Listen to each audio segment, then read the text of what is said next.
Welcome to the Raise podcast. I'm Carol Barwick. We're here to raise your confidence and inspire your creativity. Each episode, we will have a different guest who will be discussing our Raise word. The Raise word is a word that will encourage you or empower you and at times inspire you to explore the word a little more for yourself. Well, hello everybody and welcome to the Raise podcast. I'm Carol Barwick. We're having a great season 3 so far, and the word that we're going to look at today is going to be a really powerful one, I think. We're going to be talking to creative mentor Paula Burns all about the word courage. Hi Paula, how are you doing? Hi Carol, I am great, feeling wonderful and feeling great to be part of your podcast. Thank you for having me. Thank you so much for doing this. So Paula, before we dive into everything that you do and you are, tell me, what does the word courage mean to you? Courage for me is a big word. So a lot of people talk about confidence, being brave. I feel like courage is bigger than those words. It is when you are ready to step into a bigger space.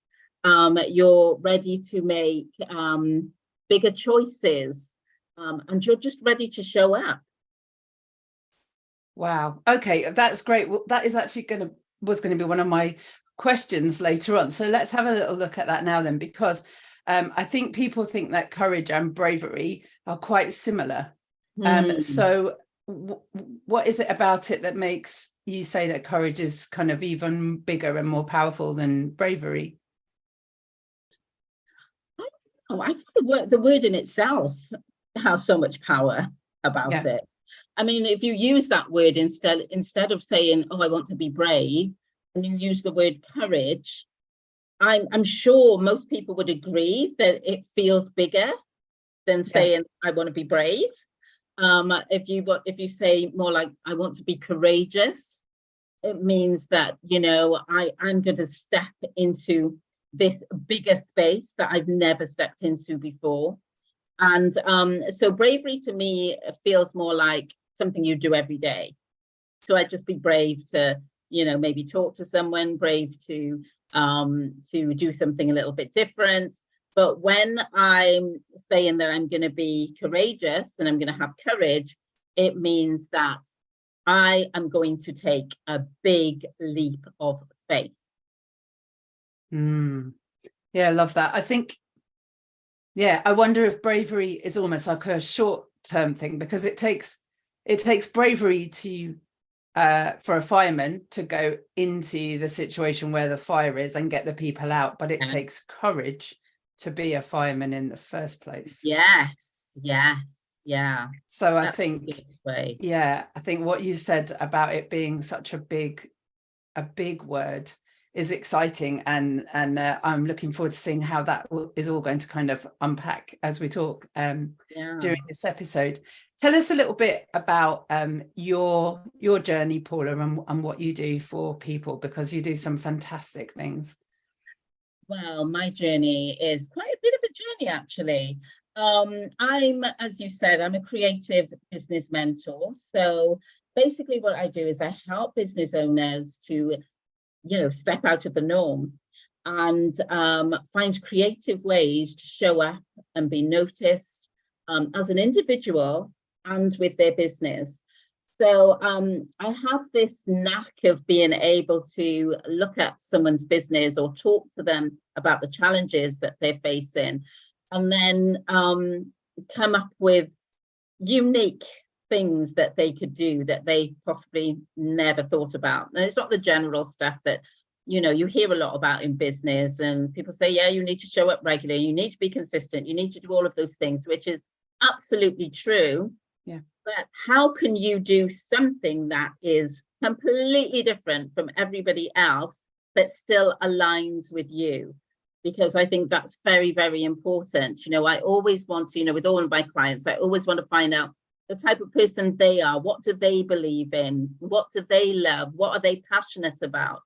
And then, starting with them, then we can come up with an amazing idea and solution linked to that, but different from everyone else, because it just has to be different if you're aligning it with yourself.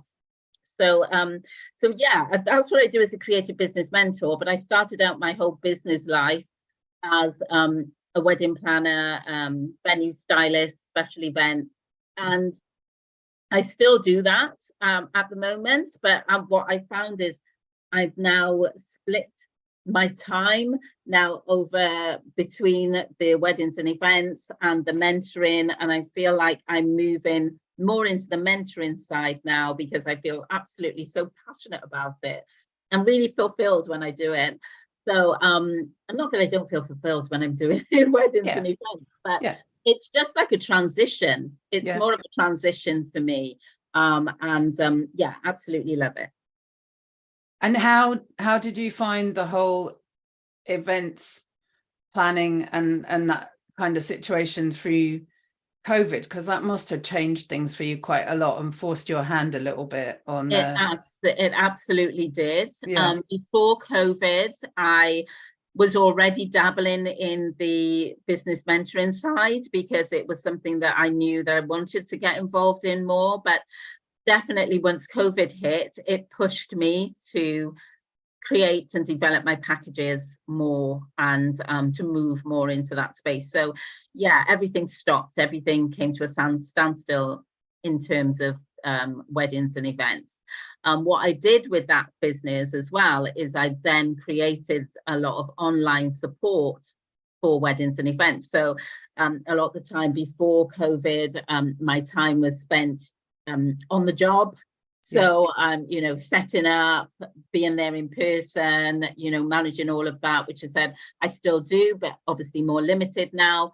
But now I offer more online support services, so people can sort of just connect with me. I can give them the right direction they should be going in terms of, planning their event or their wedding, the questions they should be asking, the way they need to think about all the logistics for their day, all of those things that I can share with them, but I can do that online. Yeah, I think that's definitely something that happened during COVID, was that people had to change the way that they were doing things, and that online presence became so much more important than the physical presence.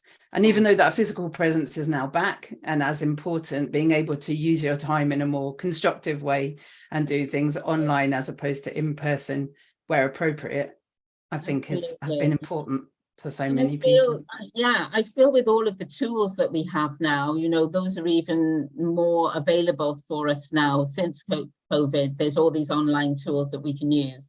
And even, like we're chatting to each other here, we can still see each other. I can still sort of like support people, and we can connect without actually physically being there. So yeah, but it still works really well. Yeah, I love the way that you're still using your events planning, because you're doing these lovely retreats as part of your creative mentoring. And I loved looking at all the photos of happy ladies being kind of looked after for their business needs as well as their physical needs. Tell us a little bit about those retreats and how they work.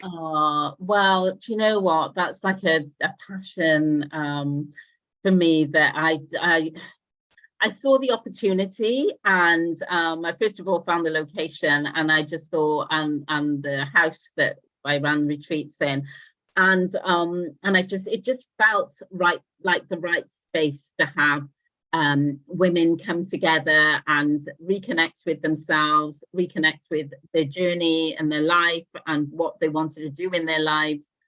And so, yes, I've run a few retreats over the past couple of years. I've suspended that for a little bit now, because I'm looking at how I'm going to sort of maybe restrict them slightly different and a new venue. But yeah, I'm the sort of person that I feel like things find me. And I think when the time is right, it will find you. And it found me. Running these retreats is something I definitely want to keep doing. And keeping them quite small as well. Minimum, the maximum number is probably about 5 or 6. Yeah. And it gives me a chance really to connect with the ladies there and give them a chance to have some quiet time. So it includes quiet time, it includes reflection, it includes time in the hot tub, it includes walks, workshops and creative workshops that I run as well. And so, yeah, they've just been really successful. I've loved doing them. And so have the ladies who have come along. Yeah, it's lovely. I've always loved looking at those pictures, and they always look really inspiring. So I'm glad you're looking at, still doing it, but restructuring it a little bit. It's always good, isn't it? Paula, in terms of all the things that you do, where do you think courage has come into it most for you? Oh, well, the very beginning when I started my business, because I came from a corporate background. So, or even if I go back further than that, I was just always a very, very quiet child. I, just spent so much time in my own company. People don't believe that now because they think, oh my gosh, you're so confident, you're always out there. I honestly, this wasn't me when I was growing up and in my teenage years, even in my 20s. And it's definitely been a journey. So for me to step into a space where I'm more seen, where I live in my truth, and sharing that with other people and inspiring other people. So that's taking courage, but it's been courage over little steps. Yeah. So also, I always like to share that with people that it doesn't happen overnight. You don't all of a sudden wake up and think, oh, I'm really brave, or I'm confident, or I've got lots of courage now, I'm just going to go out and do everything. It is a step-by-step process. And again, all the mentoring that I offer and the programs that I offer is working through those steps. But yeah, the courage I took then to leave my full-time job, and which was a very well-paid full-time job with bonuses and shares and all of that. Yeah. But I knew that I was at that place where I had to live my truth. I had to do something that was more me, which was to do with being creative and connecting more with people and using my brain. Yeah. I love the fact that I can use my brain and generate ideas and do things. And so that was a big step for me. And then throughout the years, I've been in business for 18 years now, and I feel like every single year I have to have new courage because I'm looking at what's the next step, what's the next thing to do, well, how can I put more meat on the bones, so to speak, and not necessarily just be more busy, because I don't think it's about just being busy, it's about being productive as well. So yeah, and I still have my times when I'm not courageous, so despite what people might think, there are still things that I still sort of stop and think about, can I do that? Can I achieve that? Should I step out and do that? And so, my word for this year is courage, because I want to be bigger. I want to be better. I want to take bigger steps. I think one of the things particularly in the small business world, and it seems more with women, although I guess that's who I kind of work with and come across the most, is this imposter syndrome, and how can I do it? Why should I be doing it? Why me rather than them? And I think that's where it takes a lot of courage, doesn't it? To step out and say, well, people might be doing this already, but I know that I'm bringing something new to the table. And I need to see whether it's actually going to work or not. I think that can be a really hard thing, can't it? What I love particularly about your branding group is you often get us to look at kind of adverts and what works and what doesn't work. How did that all come into your kind of life sphere, as it were? What brought you into being interested in that kind of side of it? I was always interested in marketing. I did my MBA while I was in my early 30s, and I specialized in marketing. And I just think it's so clever that you can manipulate how somebody feels just through an image, through your language, through phrases. It's just so fascinating. And I take it one step further and I think about being entertained as well, because I think it's so clever when people can do that, but they can also entertain you. Yeah. And I love the entertainment side because I've always been like, involved in like entertainment as well. So yeah, that's why I love looking at things like that. I just, I'll see like a really clever advert and I think that is so clever. Yeah. Why, the opposite. And I like to dissect it then. Yeah, because that used to be one of your features, didn't it? I can't remember exactly what it was, but you used to encourage us to look at adverts and say why it works, or put an advert on and then say, what do you think this is? What do you think about it? Yeah. And I love that. And still now, when I look at an advert, I'll think, I wonder what Paula would think of this advert. Yeah, put it in the group if you see that. If you see it, share it. I think the whole world of advertising and branding is fascinating because it's about putting you out there, isn't it? And the number of different ways that we can put ourselves out there. Now, obviously, I'm not a bottle of tomato ketchup, neither am I a pair of trainers, but somebody has gone through all the process of creating the bottle of ketchup, deciding it's in a glass bottle rather than a plastic bottle, and that it's going to be, a Heinz product, and there's so much behind it. Yeah. And that's no different for us. No, not at all. And I think that gets missed by business owners, especially female small business owners. They forget that it's the detail. Yeah. Don't forget the detail of what it is that you offer. Even if you think it's something really small, it's something, and it's, if it's something quirky about you, is it something quirky about what you offer?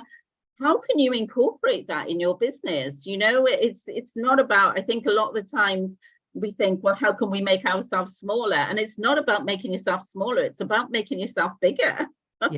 Yeah. But that's definitely where the courage comes in, isn't it, Paula? Because as I said earlier, it's about looking at the myriad of people out there doing the same thing as you and saying, no, I know I can do this differently. Maybe better, but sometimes that doesn't matter so much, but differently, I can reach a different market. Yeah. But everybody else seems to be doing it the same and it's working for them. So why should they I do? Yeah.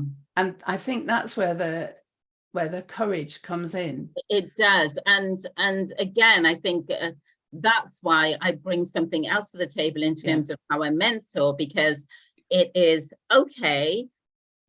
You might be in that arena where everybody's doing something similar, but how can you tweak yours that it's slightly different? Yeah. Very similar to when I went out and I ran the 30-day wedding fair. Well, everybody in my arena was people who were in events. They would go into wedding fairs. They were on a Sunday, one day a week. They were in a hotel. They were, the couples felt rushed. It was like a one-day event. If they couldn't go, they'd miss it. There was all of these things around it. And I thought, what can I do differently? And the 30-day wedding fair was born. I saw a fantastic shop that I took over. And again, that's a big thing for courage as well, because I think what a lot of people feel is that they have to jump through hoops for anything that's looks a little bit different and bigger. Yeah. But you never know once you start asking the questions, because I started asking the questions. I saw the shop. I asked the questions from the management body that looked after that shop. And I said, can I run these events? Can I have it for a month? And I suggested an amount to pay them. And it wasn't like I had to write some big proposal or anything. They loved the idea because the shop was empty and they just wanted to have something different. So I think we put our own barriers in the way sometimes, where we think it's going to be really hard, so we don't bother. And and after I ran that first run, other people saw it at the shop, said, do you want to run one here? And that's what happens. That's brilliant. That's absolutely brilliant. I mean, I think one of the things I always find so interesting is when, you know, people, again, particularly women, because that's our arena, are in business groups and they say, I've got this new product and you know, what should I do with it? How do I make it different? And I always say, what's your USP? And people don't know what They don't. a USP is, a unique selling point. And when you have that, it just makes you stand out. It does, because it gives you literally, doesn't it? It's that you in unique. And again, it takes courage to do it differently. And that whole thinking outside of the box might be very on trend, but actually it's just flipping hard work. Yeah, exactly. It's just a buzzword. It's a buzz phrase, isn't it? People go, think outside the box. Yeah. But you know, if you're not that way inclined, you're not going to think. You're going to think, well, how can I think outside the box? Yeah. You know, what else is different? What could I do that's different? You know, so and sometimes we're just too close to it. That's fine. Yeah, and so that's why someone like you is perfect, because then you come along and say, right, okay, well, what does your box look like at the moment? And maybe we can just paper the outside of the box if that's a bit scary to be completely outside of it. Exactly. You could just do that. And I mean, that's where my creative blitz sessions come in. You know, you have an hour session with me and we just dissect, you know, where you are, what your challenges are. And then you leave that session with a whole load of ideas that you can implement straight away, you know, so and key ones that you can implement straight away as well. Yeah.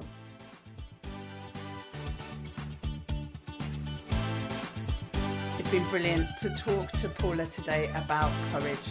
We talked a lot about advertising in this episode too, and you know that we create jingles for your small business or podcast. So if you'd like that, do get in touch with us, and we'll look forward to working with you. Back to the episode.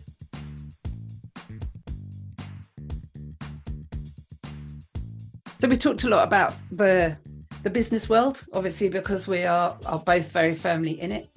But where else do you see the need for courage showing up in life at the moment for you?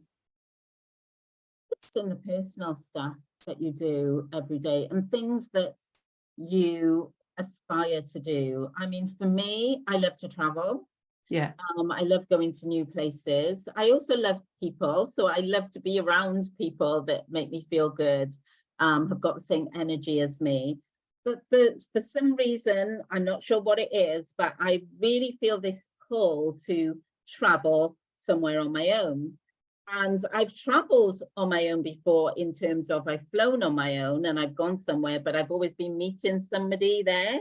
Yeah. And so for me, I just want to do this thing where I just get on a plane or go somewhere and travel on my own and do stuff on my own, you know, explore or whatever. But yeah, I don't know what it is. It's just this need in me, but I feel that I need that courage to do it because I've never done it before. So going one step further, then, what would it take to actually do it? I feel like I'm going to do it. I'm going to do it this year because it's something that it was a key thing that was part of my courage journey that I wanted to do. And I think it's just a case of, for me, it's a case of saying, this is something I want to do. And I know I'm going to be just so proud of myself when I do it. So it's not like I think, oh, I won't do it. I'm just too scared. I don't have the courage. I know I'm going to do it. That's exciting. So it's about putting those steps in place, isn't it? When you were talking about the 30-day wedding fair and the fact that you went to the shop, asked the questions, found out what the market were already doing and that kind of thing.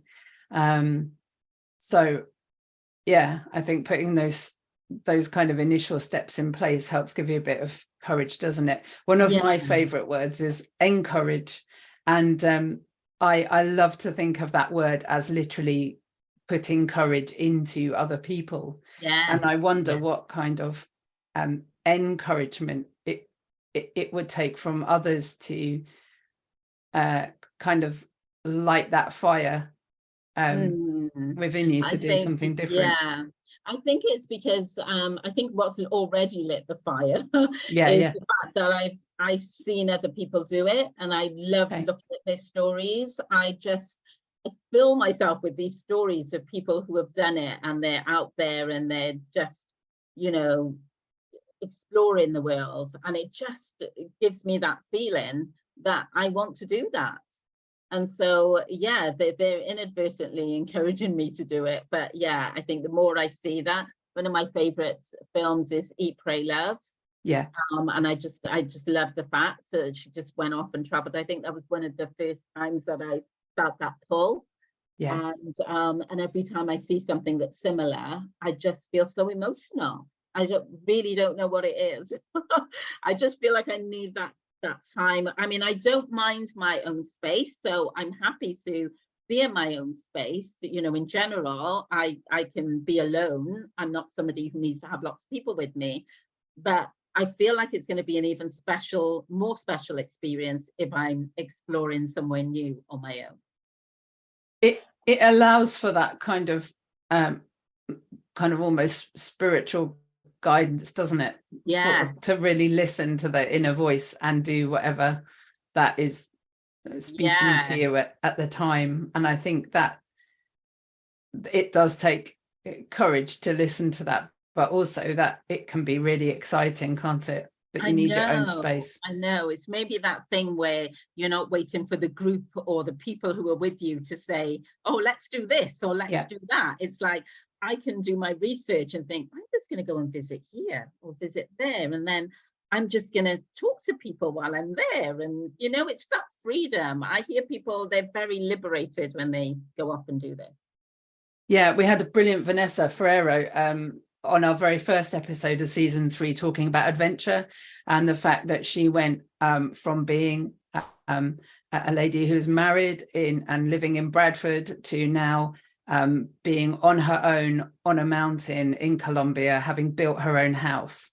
And just the incredible courage that it took, but also the encouragement that she got from people like her ex-husband and friends who knew that she had a different path, that she just had to follow. Had to follow it, And but I mean, you know, the amazing thing about that is, you know, she could have just said, well no, oh, you know, that's a bit difficult to go to Colombia. I know, and it's that, you know, I've come to realize that, oh my gosh, life isn't a rehearsal, you know, and for you to say, oh no, I'm not going to bother, I'm just going to keep doing the same thing I've always done, it just leaves that void.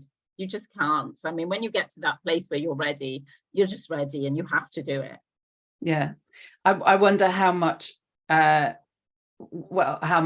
had an effect, both positive and negative, on those people that were really wanting to do something different and new with their lives, because we all had so much space to think about it. And also someone like my husband, who travels globally, everything was completely shut down for him. So he went from going to loads of different countries every year to being at home completely.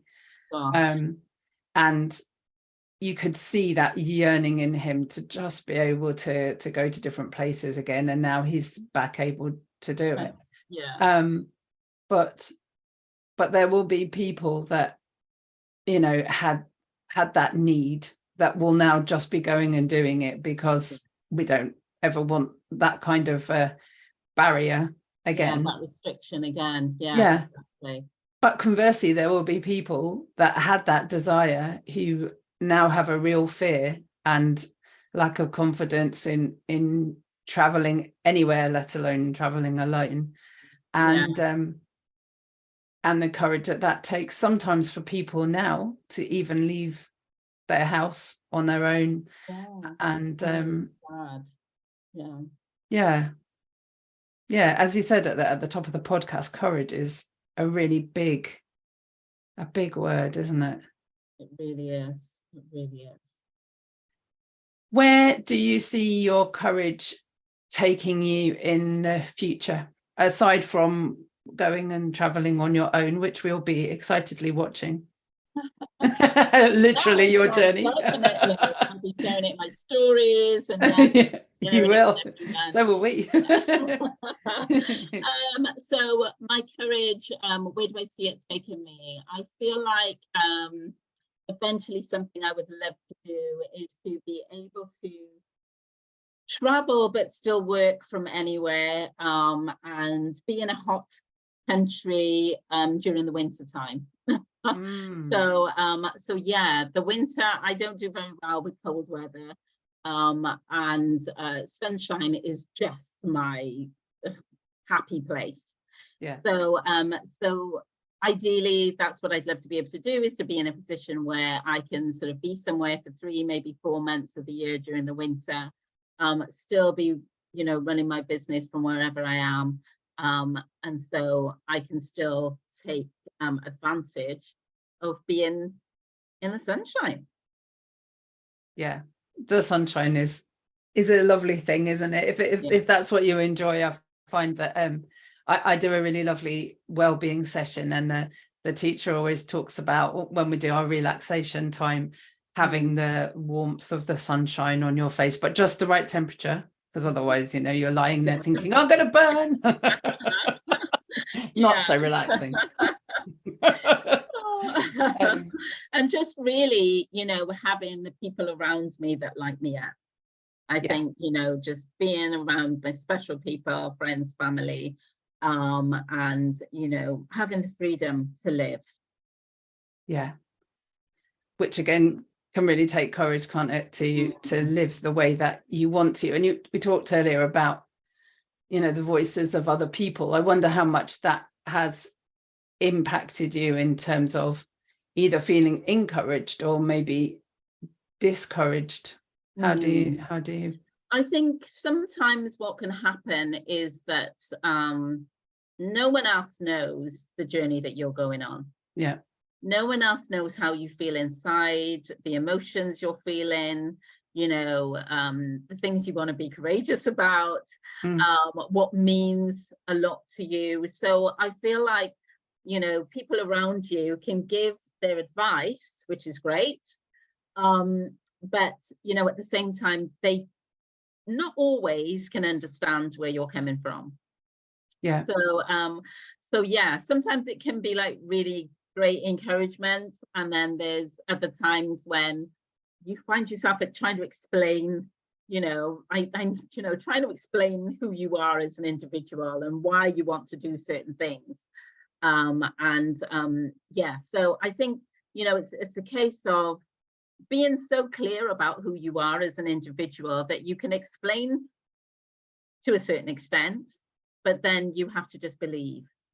You have to believe in your inner voice, in your heart, in your soul, and move forward with that. And that's the big courage, really, because if very few people get you and want to come along for the ride, it can be quite lonely.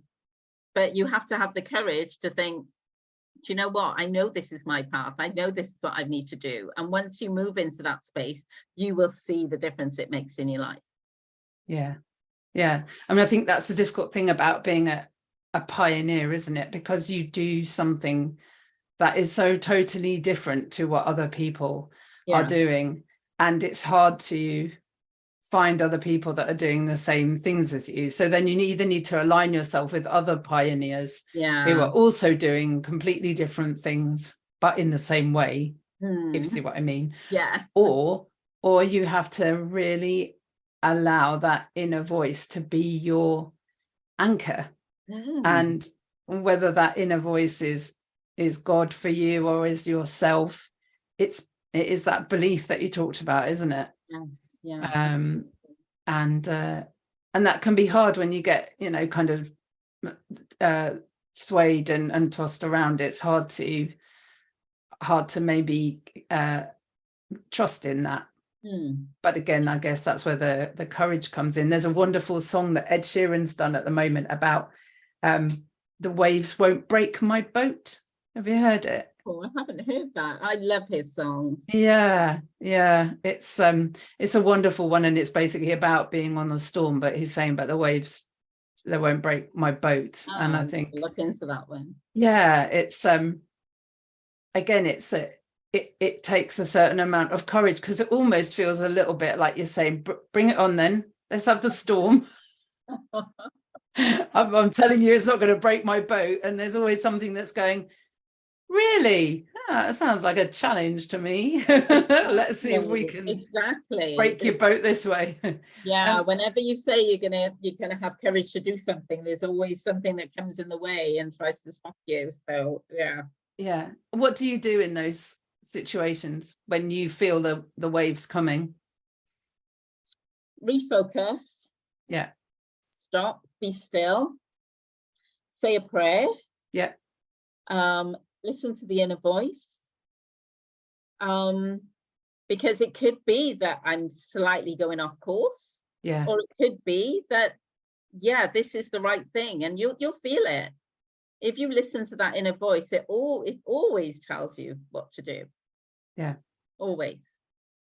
Yeah, because it could be the lighthouse, couldn't it? Or it could be the rocks. You have to kind of, that, I think you're absolutely right, that stopping and that stillness allows you to just take a moment to look around and think, right, is this trying to save me, or is it trying to drag me under? Exactly.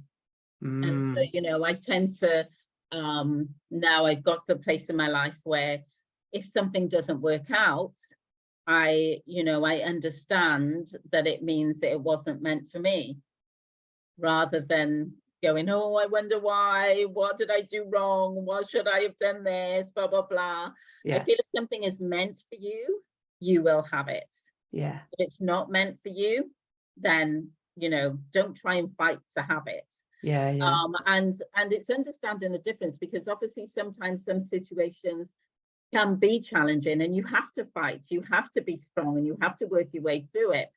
But then, there comes a time when you have to realize whether, you know what, that thing, it's out of my control now. I have to let go and let God. Yeah. And if it's not for me, I won't have it. And if it is for me, I will. And then be at peace with it. Yeah. That's the main thing, is being at peace with it and not trying to analyze it and pick it apart and like, oh, maybe I should have done this, or maybe I should have done that. I'm a strong believer that if something's meant to be, it'll happen, even if you did something that you shouldn't have done. Yeah. So yeah, I really, really do believe that.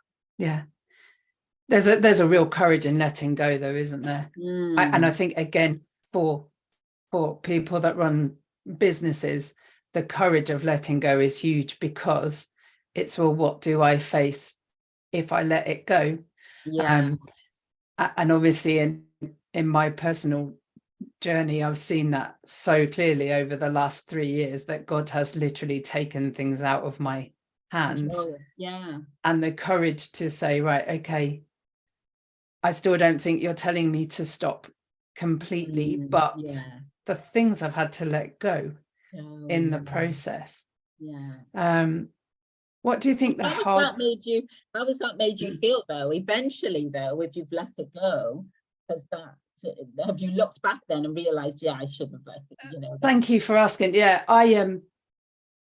God gave me a prophetic picture from a friend of a rainbow, and instead of the rainbow just being red, orange, yellow, green, blue, indigo, violet, the light, it was like the colors were shining at all different times, because it was so kind of confident in who it was that it just didn't matter at what point the color kind of came. And at the time I was like, no, I'm a rainbow purist, I just want it to look like a rainbow. But I've learned that now what happens is my colors shine at different times, and sometimes they don't shine at all, and that's okay, actually, because the rainbow is still there. I've still been given that structure, but what's changed is I'm not running around trying to give my colors to everybody else and having nothing myself.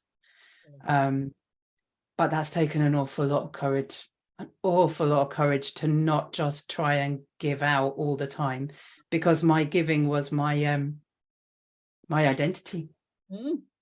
Yeah. So yeah, you hear it. I mean, I see that a lot, especially with women. We want to just give and give and give. And even with your business, it's like, did I give enough? Yeah. Did I give enough to that customer? Do I have enough in this package that I'm offering for this price? Yeah. And it's just over giving and over sharing and over and it's a way of not valuing what Absolutely. we actually give. We're not valuing it because we're feeling that we just need to give more and more and more, and you're actually over giving rather than giving the worth of what you're actually selling it for. Yeah, because I mean, actually it takes a lot of courage to say, right, you need to pay me for what I've just done. It took me a long time to realize that not only was it okay, but that I had to ask people to pay me for what I was doing, because that literally makes me a professional. That is, I know. But it's goodness, I could talk to you for a long time about this. It's been a fantastic conversation, and I am absolutely sure that people will be listening to this, and I'm going to tell people to bring a notebook for this one, Paula, because there's a lot in it. I love it. I love this conversation with you. It's great because I think we're in a very similar mindset, and so it's good to talk about a topic that is so powerful. Yeah, absolutely. Well, thank you, because in particular you brought this one to the table, and I appreciate that, because actually the word for the week before was unknown, and so for courage to follow it is exciting, because I think that's often the key to the unknown, isn't it? Having the courage to accept it. So we're about to go off on another one. I know. We can talk forever. So 2 things that we always do at the end of the podcast. First of all, we have a challenge. And as I said, I think people will need a notebook. So I'm sure there are so many different challenges in this conversation. But I guess the main question to ask our listeners is, what is it that you need courage for at the moment? And what will the gains be? So what is it in your life that you need courage for? And if you're a small business owner, do you need to get in touch with Paula and talk to her and allow her to bring all this amazing creative wisdom to you? Do you need to talk to a friend about the courage to go away on your own for the first time, or say no to that person that's been telling you that you need to say yes to them for so long? What is it that you need courage for? Paula, have you got anything to add to that challenge? Well, I think you've covered that, and it is asking that right question: what do you need courage for? And giving yourself space to answer the question. I think when you hear that question, just stop and just give yourself some space. If you can't do it straight away, take it away and unpack it, because I feel like we all need courage for something. Yeah, thank you. Yeah, that's really important. Okay, so the final thing that we always do on the podcast is I always write you a little poem. I know for certain there are no words that rhyme with courage, so I'm going to have to be brave on this one. Just give me a minute. Courage to say no. Courage to go. Space to breathe, to see what's coming next. Identify and then ask why. Why do you need that courage? What is it that's about to come? What are you running from? What do you need to run to? Is it about just being you? Or maybe who?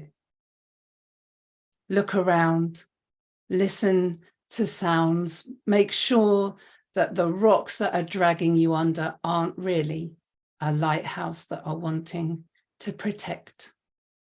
Reflect.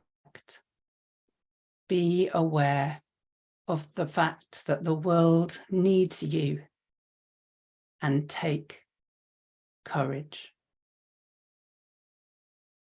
There you go. Beautiful. There are some dodgy words in there. I didn't hear any dodgy.